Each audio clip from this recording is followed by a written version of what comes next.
오늘 말씀은 부자들이 제일 싫어하는 말씀입니다. 오늘은 저희가 부활절 이후 두 번째 주일입니다. 실은 지난 주일 함께 나누려고 준비를 했다가 하나님께서 지난주 때 은혜에 대한 말씀을 좀 전하기를 강력하게 요청하셔서 이번 주에 이 말씀을 같이 나누게 됩니다. 오늘은 부활신앙과 삶의 변화, 부활신앙과 삶의 변화라는 제목으로 말씀을 함께 좀 나누겠습니다. 예수님께서 우리의 죄를 대신해서 십자가에 죽으시고 3일 만에 죽음을 이기고 다시 살아나셨습니다. 다시 부활하셨다는 말이지요. 여러분, 그런데 여러분이 예수님의 이 부활, 예수님이 십자가에 죽고 다시 죽음을 이기고 살아나신 이 부활의 소식이 여러분에게는 어떤 일이라고 생각하십니까? 여러분의 이 부활의 소식이 여러분에게는 어떤 마음의 감동과 더 나아가 이게 여러분에게는 어떤 일로 느끼고 있냐는 거예요. 여러분, 예수님의 부활을 경험했던 제자들은 완전하게 그들이 말하는 것부터 그들이 살아가는 태도들이 완전히 다 바뀌어버립니다. 특별히 예수님의 제자들은 예수님과 3년의 공생애를 같이 먹고 마시고 자고 모든 일상들을 3년 동안 같이 했습니다. 그런데 예수님께서 3년 동안 제자들에게 특별히 공생애 초기에 그들 가운데 가르쳐 주셨던 건 뭐냐면 하나님의 나라 복음이었습니다. 하나님의 나라는 뭐냐? 하나님의 나라에 대해서 가르쳐 주는 그런 일들을 하셨습니다. 그러면서 이 사역이 공생의 사역이 3년쯤 이제 지나가면서 그들에게 예수님께서 내가 십자가에 죽을 것이다, 그리고 다시 사흘 만에 살아날 거다 이야기들을 계속해 주시죠. 여러분, 그런데 제자들은 실은 예수님의 죽으심에 대해서 받아들이지를 못합니다. 절대 베드로 같은 경우는 절대 그럴 수 없다. 예수님 앞에 팔을 벌려서 맞기도 하지요. 여러분, 그런데 그들이 예수님이 십자가에 죽으니까 다 제자의 삶을 버려버리고 자신들의 삶의 자리로 돌아가 버립니다. 그런데 부활하신 예수님이 제자들을 40일 동안 그들을 다 만나면서 내가 진짜 살아났다라는 것들을 보여주죠. 예수님의 부활을 직접 경험하고 또 보았던 제자들이 삶이 완전히 바뀝니다. 자신들의 일상으로 돌아가 버렸던 제자들이 다시 제자의 자리로 돌아옵니다. 그런데 이제 돌아왔던 제자의 자리는 예수님이 십자가의 죽으심에 대해서 이야기했을 때 믿지 못했던 제자들이 아닙니다. 예수님께서 부활에 대해 이야기했을 때 그런 이야기는 믿을 수 없는 여러분 생각처럼 제자들이 말을 했죠. 왜냐하면 예수님이 부활하기 전까지는 사람은 태어나면 죽는다라는 게 진리였습니다. 사람이 죽으면 다시 살아날 수 있다는 것은 있을 수가 없는 일이었습니다. 왜냐하면 단 한 사람도 죽었다가 다시 살아나서 지금도 영원히 사는 사람은 없기 때문에 그렇습니다. 그러니까 제자들이 지금까지 진리라고 생각했던 말과는 전혀 다른 말씀들을 하는 게 이 부활에 대한 이야기입니다. 그러니까 예수님이 부활에 대한 이야기를 했을 때 믿지 못했습니다. 그런데 부활을 예수님을 통해 경험하고 나니까요, 제자들의 삶이 다시 제자의 자리로 돌아왔지만 완전히 다른 삶이 돼버립니다. 이제는 부활에 대해서 믿을 뿐만 아니라 소망을 갖고 있어요. 그리고 동시에 자기들의 마음에만 담고 있기에는 이게 너무 기가 막힌 소식인 거예요. 그래서 뛰쳐나가서 예수님을 십자가에 죽였던 사람들에게도 전합니다. 그런데 부활을 전하기 위해서는 당신들이 십자가에 못 박혀 죽였던 그분이 하나님의 아들이시다, 그분이 하나님이 우리에게 보내주신 메시아다, 그들의 죄를 고발하는 이야기를 해야 합니다. 그런데 거침없이 그런 말을 할 뿐만 아니라 동시에 너희들이 십자가에 못 박혔던 그 예수가 다시 3일 만에 부활했다. 여러분, 이 소식들을 전하기 시작하는 거죠. 여러분, 오늘 말씀을 좀 봐보시죠. 33절 말씀 같이 함께 읽어보겠습니다. 시작. 사도들이 큰 권능으로 주 예수의 부활을 증언하니 무리가 큰 은혜를 받아. 여러분, 사도들이 그 전까지는 예수님 부활을 목도하기 전까지는 그들이 전도팀들을 만들어 가지고 2명씩 짝을 지어서 70명의 전도팀들이 나가서 전할 때에는 하나님의 나라의 복음에 대한 이야기를 했고, 또 병든다를 고치고 귀신이 들린 사람을 쫓아내주고 몸이 약한 사람들을 강하게 해주고, 이런 능력을 가지고 그들의 육체들을 회복시키고 그들의 마음을 회복시키는 일들을 했습니다. 그런데 예수님의 부활을 경험하고 난 이후에 그들이 전하는 복음의 핵심이 뭐가 되어버렸냐면 예수님이 부활이었다는 겁니다. 예수님의 부활을 증언했더니 이 부활의 소식을 들었던 무리들이 큰 은혜를 받았대요. 큰 은혜를 받았대요. 여러분, 예수님이 부활했다라는 이 소식, 여러분, 이 소식은 우리에게 말할 수 없는, 우리가 말로는 표현할 수 없는 기쁜 소식입니다. 여러분, 특별히 저와 여러분이 사람은 태어나면 죽는다는 생각들은 다 하지요. 다 압니다. 그런데 여러분, 이 죽음의 문제를 인간은 해결하려고 애를 썼죠. 진시 형제 같은 경우는 여러분, 영원히 사는 이 불로초를 구하기 위해서 특별히 서복이라는 사람, 이 서복이라는 사람은 조금 허풍쟁이였던 것 같아요. 불로초가 반드시 있다, 내가 그 불로초를 구할 수 있다, 장담을 합니다. 그러니까 서복을 보내는데 이 서복이 특별히 이 불로초가 우리나라의 금강산, 지리산, 한라산에 있다는 이야기를 들었던 것 같아요. 그래서 여러분, 금강산도 오고 지리산도 오고 또 한라산까지 갔다는 그런 기록이 있다는 그런 이야기들로 있을 정도예요. 그런데 여러분, 진시황제는 결국은 자신이 가지고 있는 모든 권력, 모든 재물을 동원해서 죽지 않고 영원히 살 수 있는 이 불로초를 구하려고 했지만 결국은 구하지 못하고 죽었습니다. 여러분, 모든 사람은 죽음에 대한 두려움이 있지요. 그래서 여러분, 3대의 거짓말 중에 우리 어르신이 빨리 죽고 싶다, 이 말은 여러분 진심이 아니에요. 이 말은 진심이 아니라 여러분, 이 말은 그냥 내가 다른 사람들이 보니까 참 죽는 게 이게 보통이 아닌 거예요. 잘 죽었으면 좋겠다. 이 말은 내가 죽는데 마지막 죽을 때는 내가 병들어서 자녀들 고생시키면서 그렇게 죽는 게 아니라 건강하게 살다 잘 죽었으면 좋겠다, 이런 마음이지 빨리 죽고 싶다 이 말은 아니거든요. 여러분, 사람은 모두가 죽지 않기를 원합니다. 여러분, 그런데 예수님께서 죽으셨습니다. 그런데 다시 살아나 버렸습니다. 부활하셔 버렸다는 거예요. 그러면서 예수님이 뭐라고 말하냐면, 너희들이 살아서 믿으면 너희들이 영원히 죽지 않고 살 것이다. 그러나 죽어도 살 것이다 라고 이야기해요. 그런데 예수님이 이 말이 더 이상 허풍이 아니라 예수님이 죽었는데 살아버렸잖아요. 그러니까 예수님의 말에 권위가 있는 겁니다. 그러니까 예수님의 제자들이 예수님이 처음에 십자가에 죽기 전에, 죽었다가 다시 부활하기 전에는 그 말이 믿어지지 않았습니다. 왜냐하면 그들이 가지고 있는 상식, 그들이 가지고 있는 진리에는 맞지 않는 말이기 때문에 그렇습니다. 그런데 예수님이 죽었다가 다시 살아버리니까 예수님의 말이 믿어지는 겁니다. 더 나아가서는 이 문제는 모든 사람이 다 가지고 있는 문제 아니겠습니까?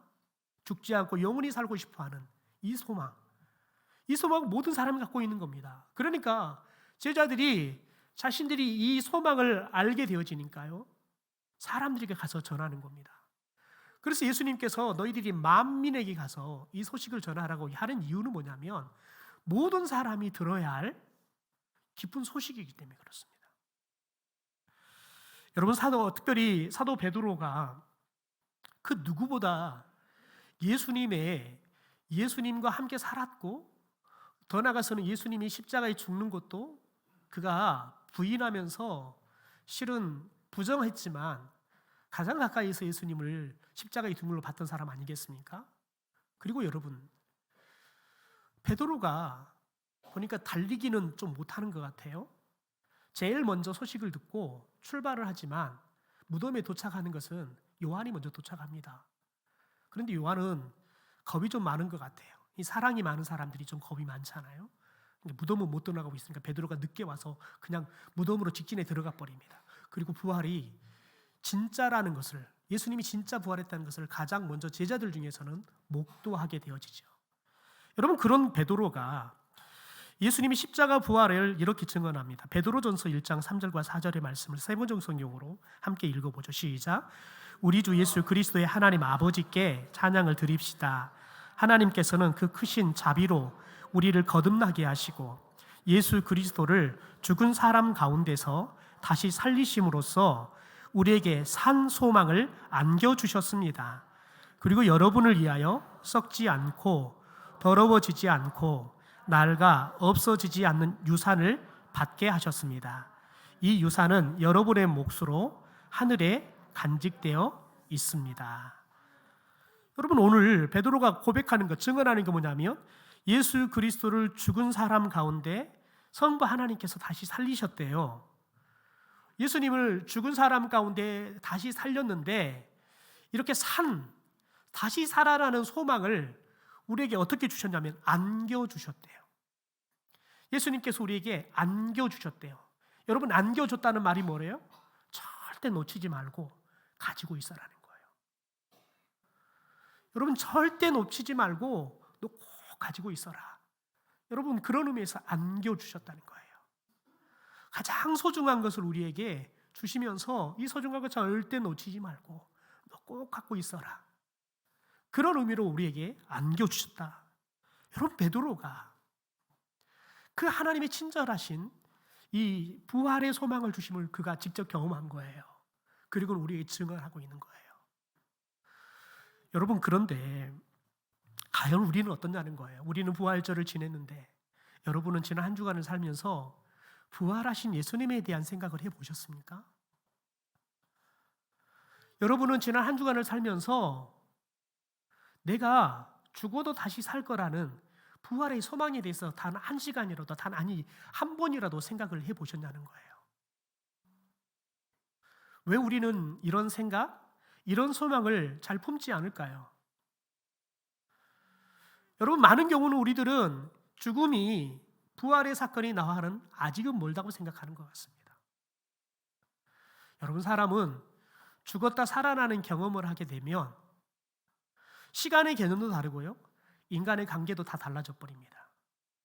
왜냐하면 죽음이 늘 내 코앞에 있다는 사실을 깨닫는 순간 여러분, 그때부터는 바라보는 세상이 달라지기 때문에 그렇습니다. 여러분, 그리스도인과 세상 사람들과의 다른 점은 뭐냐면 그리스도인은 하나님의 말씀을 통해서 끊임없이 죽음을 직면하고 사는 거예요.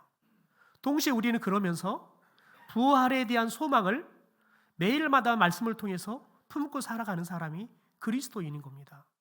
그런데 우리가 말씀을 멀리하기 시작하잖아요. 그러면 하나님이 우리에게 말씀하시는 죽음과 부활에 대한 여러분 이야기를 들을 길이 없어요.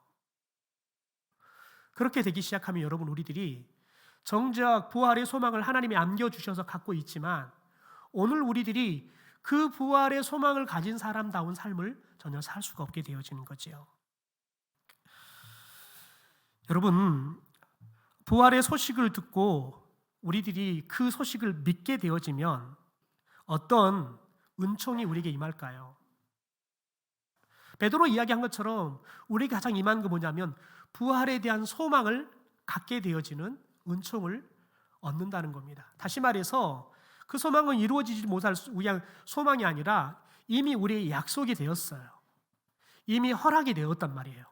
단지 그 시간이 아직 되지 않았어요. 그래서 우리들이 그 부활의 소망을 가지고 사는 거지요. 그러니까 이미 우리는 죽어도 살고 죽지 않아도 영원히 사는 이 부활의 소망을 가지고 사는 사람인들인 줄 믿습니다. 여러분, 그러면 과연 우리들은 이것이 부활의 소망이 주는 전부일 거냐는 거예요. 그냥 부활의 소망을 가지고 사는 것, 그것이 우리들이 부활의 소망을 갖고 사는 사람의 전부냐는 거예요. 보니까 지난주에 보니까 변호사 합격했다고 플랜카드가 붙었더라고요. 우리가 그 절에는 사법고시가 있었지요. 제가 아시는 분도 사법고시를 40대 중반까지 거의 한 20년 가까이 하다가 결국은 패스를 못하고 지역 직장에 이제 40 중반이 넘어버리니까 취업도 못하고 그런다고 매 도서관에 앉아 공부만 했기 때문에 노동도 못하고 아무것도 할 수 없어서 그냥 가사 일을 하면서 아내가 가서 돈 벌고 그런 분이 계셔요. 여러분, 그런데 그분은 머리에 든 건 엄청 많으세요.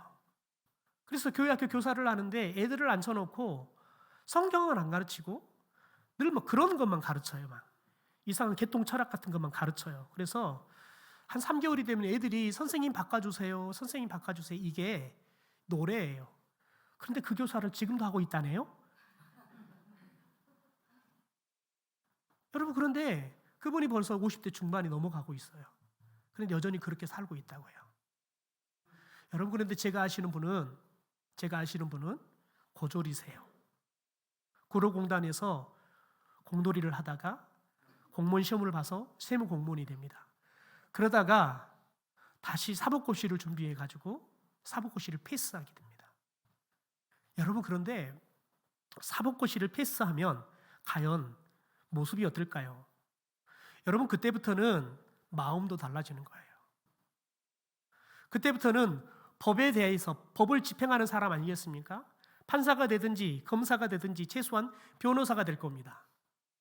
그러면 여러분, 법에 대해서 누구보다 엄격하게 잣대를 들이대는 사람이 아니면 이 법을 가지고 먹고 사는 사람이 되는 겁니다. 그러면 보통의 사람들보다 훨씬 더 법을 많이 알기 때문에 그러면 법을 대하는 태도가 바뀌어지는 거예요. 더군다나 만약에 여러분 사법연수원에 들어가서 훈련을 받고 그리고 검사나 판사를 임용이 된다 그러면 여러분, 이 사람은 있는 업부터가 달라집니다. 삶도 달라지죠. 사람을 대하는 것도 다 달라집니다. 성도들 중에서 검사를 하셨던 분도 있고 판사도 하셨던 분 있는데 이분들은 성도들과 다 연락을 끊고 삽니다. 진짜 제대로 하는 사람들은 가족들하고도 거의 연락을 끊고 삽니다. 왜냐하면 뭘 부탁할까 봐요. 그래서 재판에나 아니면 사건에 영향을 미칠까 봐 그렇게 끊고 살아가요. 여러분, 그런데 사법고시만 합격해도 여러분, 그러면 사법고시 합격했다는 그 영광, 그 순간만 누리는 게 아니라 그때부터 그냥 마음도 태도도 더 나아가서는 옷도 달라지는 거예요. 여러분, 저와 여러분이 예수의 부활, 여러분 그것을 듣고 그 부활의 소망이 나의 소망이 되시잖아요. 그러면 부활의 신앙을 갖고 살게 되어지는데 부활의 신앙을 갖게 되어지면 마찬가지입니다. 부활의 신앙은 당장 우리에게 영향을 미칩니다. 우리의 마음도 영향을 미치고요, 삶에도 변화가 일어나게 되어지죠. 여러분, 그러면 부활이 가져올 것은 미래적인 일입니다. 그런데 여러분, 중요한 건 뭐냐면 부활의 소망을 갖게 되어지면 지금 당장 이 부활의 은혜가 지금 여기서 내가 여러분 그 부활의 은혜를 누리게 되어지는 거죠. 여러분, 그러면 어떤 변화들 우리에게 나타날까요? 첫째는 삶의 초점이 현재에서 미래로 변하게 되어집니다. 여러분, 우리는 현재를 사는 우리는 현재 가지고 있는 생명을 가지고 살아가고 있지요. 여러분, 그런데 우리가 살고 있는 현재 이 생명은 시간이 가면 늙고 낡고 연약해집니다. 그런데 여러분, 만약에 우리가 부활을 모르고 영생도 모른다 그러면 자연스럽게 우리는 현재의 삶에 집착해요. 우리가 어떻게 하면 더 건강하게, 우리가 어떻게 하면 피부가 탱탱하게 주름 안 지고 더 살아볼까? 여기에 우리가 초점이 맞춰져 있는 거예요. 그런데 여러분, 부활 신앙을 갖잖아요. 그러면 현재에 집착하지 않습니다. 미래를 바라보고 살아가는 거예요. 다시 말해서 하나님의 나라를 바라보는 여러분 초점이 완전히 변해버리는 거예요. 미국에 있는 스탠포드 대학에 설립되어지는 이야기입니다. 이 스탠포드 대학을 설립했던 릴랜드 스탠포드라는 사람은 이 금강 사업하고 철도 사업을 해가지고 많은 부를 축적하게 되어집니다. 캘리포니아 주지사가 되기도 하고 또 미국의 상원 의원이 되어서 정치가로 활동하게 되어집니다. 그런데 닐랜드 스탠포드에게는 아들이 딱 하나 있었습니다. 그런데 이 아들이 16살에 하버드 대학을 진학하고 하고 학교를 다니다가 유럽으로 여행을 갔습니다. 그런데 유럽을 여행을 갔다가 장티푸스에 걸려서 죽어버리게 됩니다. 그러니까 닐랜드가 이 아들을 잃어버린 슬픔 속에 잠도 제대로 못 자고 굉장히 힘든 시간들을 보내고 있습니다. 그런데 어느 날 지쳐서 잠이 들었습니다. 그런데 아들이 꿈속에 나타나서 그렇게 말하는 겁니다. 아버지, 저는 부활하신 예수님과 함께 있습니다. 저는 부활하신 예수님과 함께 있습니다. 저 같은 젊은이들을 위해서 아버지가 일을 좀 해주시면 좋겠습니다. 아들이 꿈속에 나타나서 자신에게 아들이 부활하신 예수님과 하나님의 나라에 함께 있다는 이야기, 그리고 나 같은 젊은 사람들을 위해서 아버지가 좀 일을 하시면 좋겠습니다. 여러분, 이 꿈을 꾸게 돼요. 여러분, 그런데 이 이야기를 꿈속에서 듣고 난 다음에 닐랜드 스탠포드가 아내와 상의를 하게 되어집니다. 그리고는 아들이 다녔던 하버드를 찾아가게 되어지죠. 그래서 하버드 총장을 면담을 신청하고 하버드 총장을 만나게 됩니다. 그런데 이때 이야기를 설명한 걸 보면 이 두 부부가 할아버지인데 옷들이 굉장히 남루한 옷을 입고 갔대요. 검소했던 것 같아요. 총장이 그냥 평범한 사람들이 좀 와서 그냥 뭐 총장 만나서 좀 뭐 자기들 요구를 좀 하려는가 보다 생각을 했던 거지요. 그러니까 이 닐랜드 여러분 스탠포드 부인이 총장에게 이야기합니다. 총장님, 저희들에게는 아들이 하나가 있었습니다. 이 아들이 이 학교를 다니다가 작년에 죽었습니다. 그래서 저희가 우리 아들을 기념해서 학교에 기념이 될 만한 것을 하고 싶습니다. 그랬더니 총장이 그러는 거예요. 아니, 기념 동상을 세우겠다는 말입니까? 만약 그런 식으로 저희가 소원을 다 들어준다 그러면 이 하버드 대학은 죽은 사람의 동상으로 꽉 차고 마을 겁니다.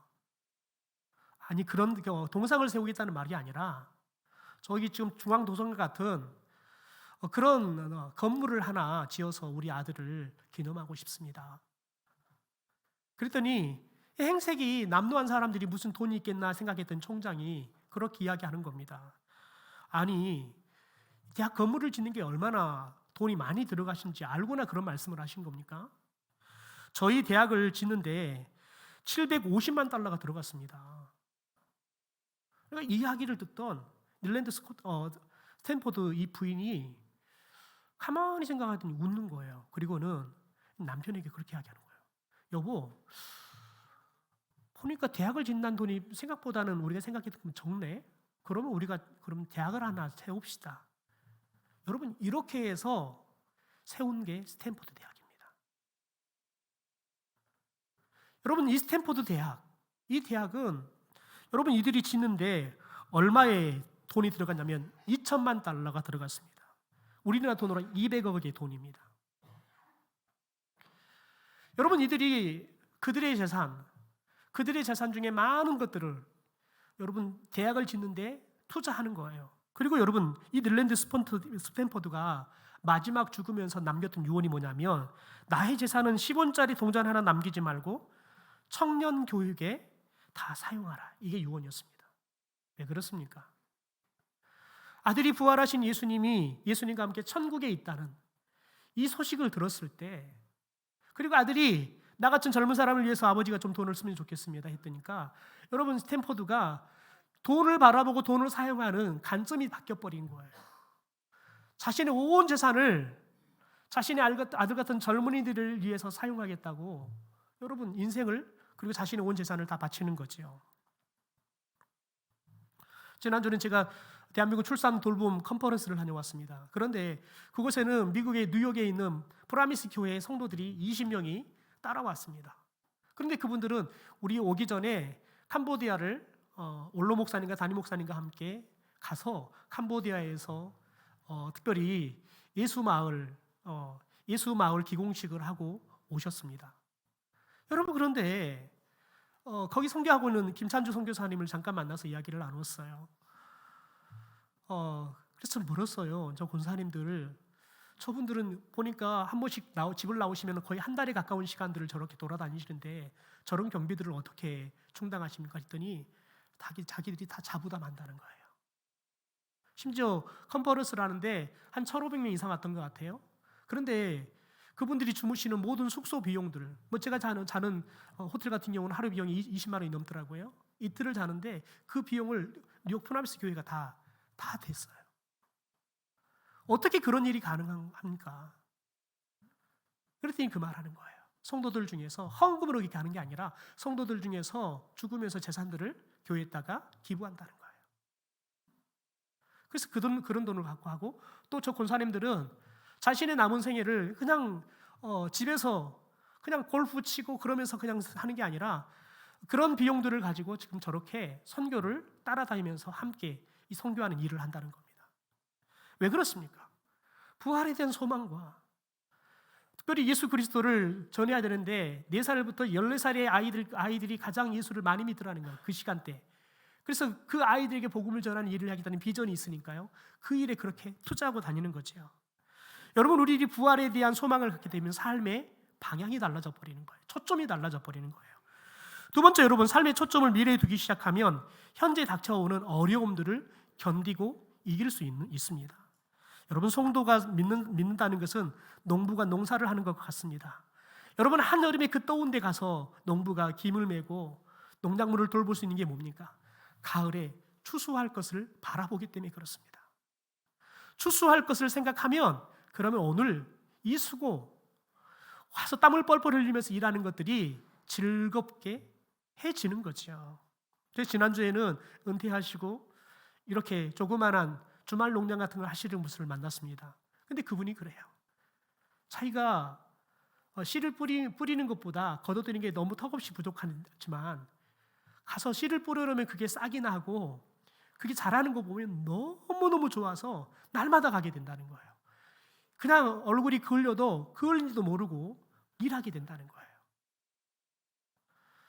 여러분, 잘하는 걸 보고 열매 맺는 걸 보면 그러면 오늘 힘들고 어려운 것들을 이기면서 하게 되어지는 거지요. 여러분, 성도의 삶의 중심이 하나님의 나라에 두기 시작하면 현재의 현재에 대한 욕심을 버려요. 그리고 하나님의 나라를 위해서 우리의 물질을 쌓는 삶을 살게 되어지는 겁니다. 우리 마태복음 6장의 말씀을 좀 함께 같이 읽어보겠습니다. 시작. 너희를 위하여 보물을 땅에 쌓아두지 말라. 도둑이 구멍을 뚫고 도둑질하느니라. 오직 너희를 위하여 보물을 하늘에 쌓아두라. 거기는 좀이나 덕록이나 해하지 못하며 도둑이 구멍을 뚫지도 못하고 도둑질도 못하느니라. 여러분, 보면 너희를 위해서 보물을 하늘에 쌓아두라라고 이야기합니다. 예수님께서 마태복음 마지막에 보면 예수님께서 특별히 와서 양과 염소를 구분시키겠다는 거예요. 오늘 찬양대가 부른 양과 염소에 대한 재림에 대한 이야기들을 찬양을 했는데요. 하나님께 양과 염소를 구분하는데 누가 양이냐? 여러분, 예수님이 그런 말을 하면 내가 헐벗었을 때 옷을 입혀줬고 내가 굶주렸을 때 먹을 것을 주었고 내가 갇혔을 때 와서 면회했다는 거예요. 나는 그런 적이 없습니다. 그랬더니 뭐라고 말하냐면 작은 소자에게 한 것이 곧 내게 한 것이다 라고 이야기해요. 여러분, 예수님은 하늘에다가 보물을 쌓아라 라고 이야기하는 거 우리들이 그것을 교회에다가 헌금하라 라는 개념으로 생각합니다. 여러분, 그것도 될 수 있습니다. 왜냐하면 교회에 헌금하면 그 돈이 그런 거룩한 일 가운데 선교나 구제나 거룩한 일 가운데 쓰여지기 때문에 그렇지요. 그러나 여러분, 예수님께서 우리에게 본질적으로 하는 이야기가 뭐냐면 저와 여러분을 위해 하늘에 보물을 쌓아라 이 말은 뭐냐면 헌금하라 이보다 더 중요한 건 뭐냐면 저와 여러분이 이제는 하나님의 나라의 소망을 두고 사는 사람답게 이 땅에서 예수님께서 하나님의 나라의 백성은 어떻게 사느냐 헐벗고 굶주리고 어렵게 살아가는 사람들을 돌보는 거예요. 하나님이 그러라고 우리에게 축복했다는 거예요. 그렇게 사는 것, 그게 여러분, 저와 여러분이 부활의 소망을 갖고 살아가는 삶의 변화예요. 지금까지 여러분 우리들이 구걸하는 사람 보면 이 사람 또 일할 수 있는데 일하기 싫어서 저렇게 구걸하고 있지. 여러분, 일하면서 힘든 것보다 여러분 구걸하기 위해서 길바닥에 엎드리는 것이 더 힘들어요. 여러분 한 번이 해보셨어요? 여러분은 어지간한 자존심 갖고는 여러분 절대 길바닥에 여러분 무릎 꿇고 구부려서 구걸 못 한다니까요. 차라리 가서 노동을 하고 말지요. 그것도 할 수 없기 때문에 그거라도 하는 거예요. 왜냐하면 그거 안 하면 굶어 죽으니까요. 그런데 우리들은 여러 가지 좋지 않는 사례들을 보지요. 그러면 그 모든 것들을 가지고 순수하게 그렇게 하는 사람들을 우리들이 다 그렇게 바라보기 시작하는 거예요. 그러면 정작 우리들이 돌봐야 할 사람들을 돌보지 못하지요. 그게 우리 선입관입니다. 여러분 오늘 말씀을 특별히 예수님이 부활의 소식을 전했던 이 제자들을 보십시오. 여러분 예수님의 제자들이 부활의 소식을 전하니까 사람들이 큰 은혜를 받습니다. 여러분 그런데 그들이 어떻게 삶이 변합니까? 제자들처럼 변하고요. 또 제자들이 전했던 부활의 소식을 들었던 성도들의 삶이 변하는데요. 이 변화의 핵심이 뭐냐면 사랑의 나눔이라는 거예요. 우리 32절의 말씀을 같이 한번 읽어보겠습니다. 같이 읽죠. 시작. 믿는 무리가 한 마음과 한 뜻이 되어 모든 물건을 서로 통용하고 자기 재물을 조금이라도 자기 것이라 하는 이가 하나도 없더라. 여러분 물질의 재물에 대한 주인의 개념이 달라져 버려요. 내 재물이 내 것이라 주장하지 않는데요. 누구 거예요? 하나님 거예요. 청지기가 돼버리는 거예요. 하나님이 나에게 잠깐 맡겨준 거예요. 그것도 하나님의 뜻대로 쓰라고 맡겨준 거예요. 그 전까지는 이 물질이 내가야. 내가 고생해서, 내가 열심히 일해서, 내가 부모님으로부터 유산을 물려받아서 내 거라고 생각하는 거죠. 그러나 여러분 부활의 소망을 갖게 되면 그때부터 이 물질이 내게 아니라 주님께 되는 거예요. 주님이 나에게 맡겨주는 거예요. 청지기가 되는 거죠. 그래서 주님이 원하는 대로 쓰는 거죠. 그래서 자기 재물이라 조금도 자기 것이라 하는 이가 하나도 없대요. 그러면 34절 35절 봅시다. 같이 읽죠. 시작. 그 중에 가난한 사람이 없으니 이는 밭과 집 있는 자는 팔아 그 판 것의 값을 가져다가 사도들의 발 앞에 두매 그들이 각 사람의 필요를 따라 나누어 주민이라. 그래서 여러분 초대교회 안에는 처음에는 가난하고 헐벗은 사람들이 있었습니다. 그런데 성도들이 부활의 소망을 듣고 은혜를 받기 시작하니까 자신의 밭도 팔고 여러분 자신의 재물도 갖다가 사도들 앞에 헌금을 하는 거예요. 그러니까 사도들이 그 헌금들을 가지고 가난한 사람들, 헐벗은 사람들, 병자들을 돌보는 일들을 쓰는 거예요. 그래서 초대교회 안에는 굶주린 사람이 없었어요. 없는 사람이 없었다고요. 여러분 자기의 밭 재물을 팔아서 드려버리면 없어요. 아니에요. 다 함께 있었어요.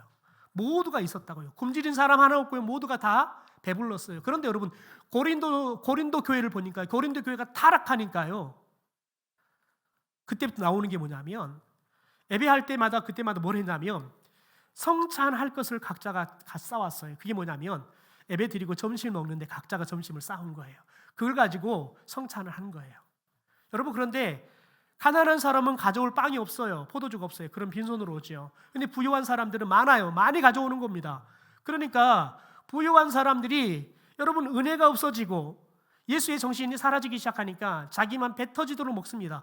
배 터지게 마십니다. 그러니까 술 취하고 이런 일들이 일어나죠. 그런데 여러분 가난한 성도들은 와서 손가락만 빨고 있는 거예요. 이게 타락한 고린도 교회의 모습이었어요. 여러분 예수님께서 오늘 특별히 제자들을 통해서 이 부활의 소식이 전해지는 일들, 이 소식을 듣던 사람들이 은혜 받고 삶이 변하는 거예요. 자기 것을 나누기 시작하는 거예요. 사랑의 나눔이 일어나기 시작하는 거예요. 예수님이 우리를 사랑함으로 그분의 여러분 생명도 몸도 나누어 줬던 것처럼 여러분 성도들이 자신의 것을 자신의 것이라 말하지 않고 나누기 시작하는 거예요. 여러분 그런데 생각해 봅시다. 이때 당시가 로마 제국이 세상을 지배하던 시대입니다. 여러분 이때는 약육 강식이 지배하던 시대예요. 힘이 강하면 땅도 생명도 노동력도 다 빼앗아 버려요. 노예로 삼아서 그냥 내 집에 있는 짐승처럼 부리는 겁니다. 나누는 게 어디 있어요? 힘이 있으면 돈을 갖고 권력을 있으면 더 갖는 거예요. 더 많이 갖는 거예요. 여러분 이게 상식처럼 통용되고 있었던 시대예요. 그런데 부활의 소식을 들었던 그 부활을 믿었던 부활의 소망을 가진 그리스도인들이 그 세상 가운데서 삶을 여러분 그런 삶들을 거스리는 삶을 살기 시작하는 거예요. 자기 것이라 주장하지 않고 나누기 시작하는 거예요. 가난한 사람이 없는 그래서 하나님의 나라를 이 땅에 만들어 가는 거죠. 특별히 1592년에 앙리 엔티엔누라는 사람이 출간을 했던 디오게네투스에게 보내는 편지라는 내용의 일부가 제가 여러분이 읽어드리고 싶은데요.